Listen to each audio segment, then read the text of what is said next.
Le 18 décembre 2013 avait lieu au collège Herriot un concert sur le thème des musiques de jeux vidéo par l'orchestre universitaire qui est composé d'une vingtaine de musiciens. Ce soir, un concert un peu particulier puisque on va parler des jeux vidéo, des musiques de jeux vidéo. Alors peut-être que cette thématique peut vous paraître bizarre. Les jeux vidéo ont une influence, une part importante dans la société française. C'est la pratique culturelle préférée des Français. Ils ont détrôné le cinéma, la télévision et la musique. 65% des Français ont déjà joué, console, ordinateur ou téléphone portable. 33% des joueurs sont des filles. Dans les jeux de réflexion, la musique a une part très importante. Elle doit être là, répétitive, mais sans énerver les joueurs. Il y a eu une augmentation de 44% en 3 ans. Pendant le concert, c'est l'orchestre universitaire qui joue les musiques des jeux vidéo diffusés pendant cette soirée.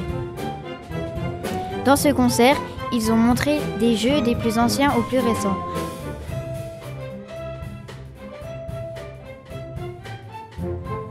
Il y avait 130 personnes dans le public et une trentaine de musiciens. Il y avait toutes les familles d'instruments.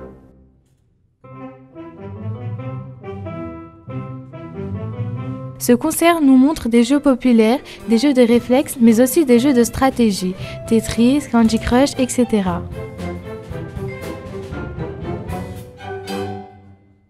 C'est un orchestre universitaire. On utilise depuis toujours la musique pour exprimer des sentiments, qu'ils soient gais ou tristes.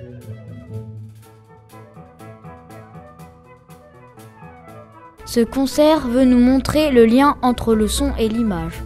Donc voilà, s'il y a une différence à trouver entre la musique de film et celle de jeu vidéo, c'est que celle du jeu vidéo, on peut prévoir des séquences, mais on ne sait jamais vraiment à quel moment elles vont arriver. D'ailleurs, c'est souvent une piste aussi pour les joueurs de jeux vidéo. La musique peut leur servir aussi à évoluer dans l'histoire, parce que, vous l'avez certainement compris, quand on a une scène de, une scène de bataille, on a une musique plutôt musclée, et puis quand on a une scène de recherche, on va avoir une musique plutôt suspendue.